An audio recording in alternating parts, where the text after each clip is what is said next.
Close your eyes right now. Say who out loud. Not who like you're blowing air. Not who like you're asking a question. Just who from deep in your belly, letting it vibrate in your chest. You just spoke the most dangerous word in Sufism. Sultan Bahu built his entire spiritual method on this single syllable. He said, if you understand who, you don't need anything else.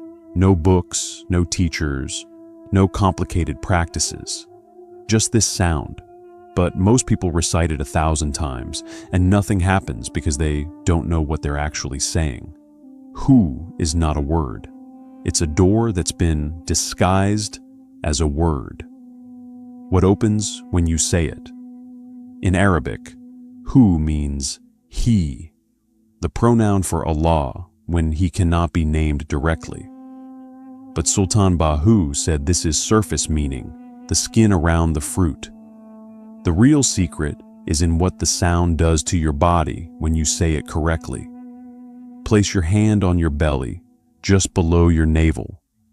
Say who and feel the contraction. Your diaphragm pushes up. Your abdomen pulls in. Air shoots out carrying the sound. This isn't breathing, it's striking. You're hitting something inside yourself with sound. Now say it again, but this time notice where the vibration concentrates. Not in your throat, not in your mouth. Lower, in the center of your chest, slightly to the left. That's your qalb, your spiritual heart. The sound of who is designed to strike that exact point, like a hammer hitting a gong. When the gong is struck correctly, it rings. When your heart is struck with who, something wakes up. Sultan Bahu said most people's hearts are asleep. Not metaphorically, actually dormant like a bear in winter. You're walking around with a sleeping heart, living from your head, and you don't even know what you're missing. The sound who is the alarm clock, but you have to hit it hard enough. The anatomy of the sound. Who has 3 parts hidden inside it, and each part does something different. The first part is the breath before the sound. You have to inhale deep, all the way down to your lower belly, filling yourself completely. This isn't preparation for the sound. This is part of the practice. When you inhale deeply, you're pulling in not just air, but presence. Your scattered attention that's been lost in thoughts about yesterday and tomorrow gets gathered by the breath and pulled into your center. The second part is the explosion. You don't gently release the sound. You expel it, like you're punching outward with your breath. The sound should be sharp, forceful, coming from below your rib cage, not from your throat. If your throat gets tired after 10 repetitions, you're doing it wrong. If your abdomen gets tired, you're getting close. The third part is the silence after. This is what most people miss. They say who and immediately inhale to say it again, treating it like a chant you repeat mechanically. But Sultan Bahu said the real work happens in the gap between repetitions. After you expel who, there's a moment, maybe 1 second, maybe 3, where your breath is completely empty. Your lungs are collapsed. Your body wants to inhale, but you hold it back for just a heartbeat longer. In that emptiness, something appears. When your breath is fully expelled and you're suspended in that airless moment, your mind goes quiet. Not because you forced it quiet, but because thinking requires energy, and you've used all your energy making the sound. In that gap, there's just awareness. Raw, naked, unthinking awareness. And in that awareness, you can feel something that's been there all along, but buried under noise. Sultan Bahu called it the divine presence. Christians might call it the Holy Spirit. Buddhists might call it Buddha nature. The name doesn't matter. What matters is you stop reading about it and start tasting it. And who is the spoon that delivers the taste? The first few times you practice, the gap is uncomfortable. Your body panics without air. Your mind resists the silence. But if you stay with it, the panic turns into something else. There's a sweetness that rises from the center of your chest. Not emotional sweetness, something more subtle. It's the sweetness of recognition, like you're remembering something you forgot lifetimes ago. The 3 levels of Who. Sultan Bahu taught that Who works on 3 levels simultaneously, and you need all 3 for the practice to transform you. The first level is purification of the breath. Your breath is polluted, not with physical toxins, but with energetic residue from every worry, every fear, every desire you've carried today. When you explosively expel Who, you're not just pushing out air, you're ejecting that psychic debris. Each repetition cleans a little more. After 20 or 30 rounds done correctly, your breath becomes clear. You can feel it. The air moving through you feels lighter, cleaner.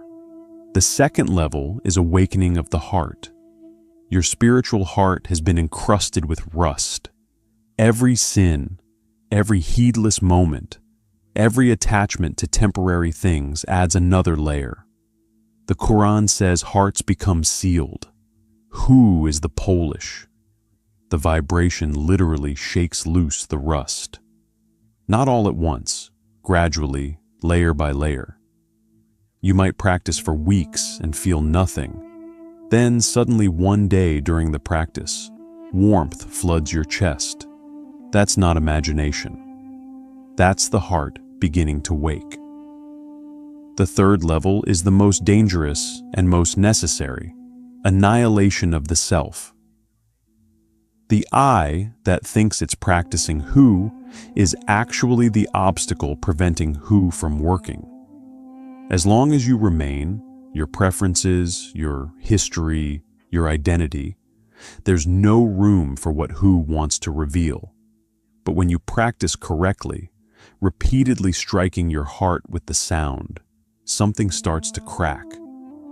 The sense of being a separate person with a separate existence starts to thin. And in the thinning, you glimpse what's on the other side. How Sultan Bahu practiced? He would sit in complete darkness before dawn, spine straight but relaxed, hands resting on knees. No incense, no candles, no music, nothing to distract from the sound. He would begin with 3 deep breaths to settle, then start. Who? Wait in the emptiness. Inhale. Who? Wait. Inhale. Who? Wait. Not counting, not timing, just riding the rhythm until the rhythm disappeared and there was only the sound making itself, the breath breathing itself, the practice practicing itself. He said once you've done it correctly, Who continues on its own inside you even when you're not formally practicing. Walking through the market, you hear who, like a heartbeat in the background of awareness.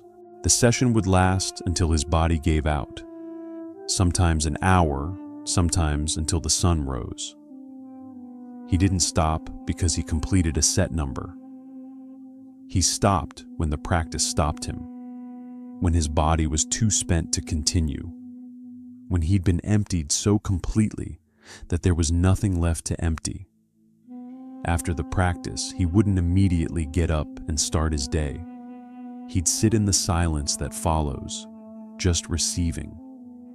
Because Who creates an opening, and after the opening comes what wants to enter. Sometimes knowledge without a source, sometimes love without an object, sometimes nothing at all, just vast, silent presence. Who is not safe? Sultan Bahu warned his students directly. This practice can break you if you're not ready. When you start shaking the foundations of the self, you don't know what will collapse. Some people practice Who and go into psychological crisis.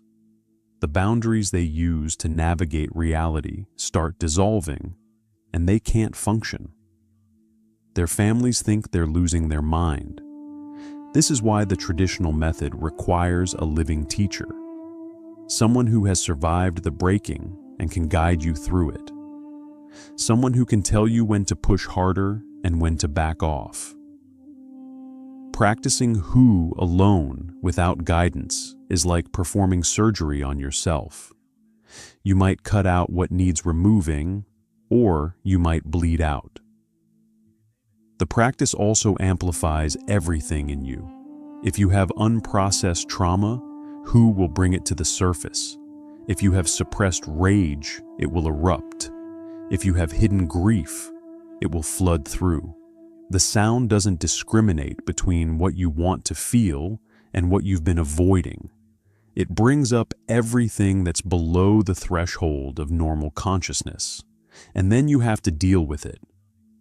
Some students reported that after sustained Who practice, they couldn't tolerate the company of heedless people.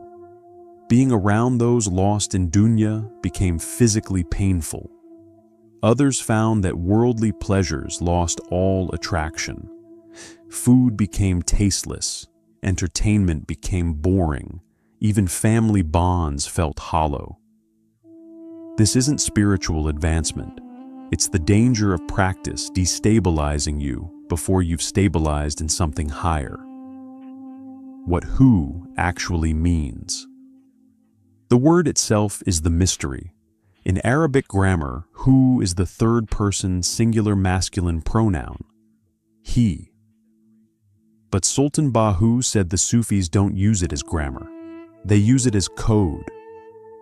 When you say Who, you're not referring to Allah as if he's someone else, somewhere else. You're pointing to the presence that's closer to you than your own jugular vein.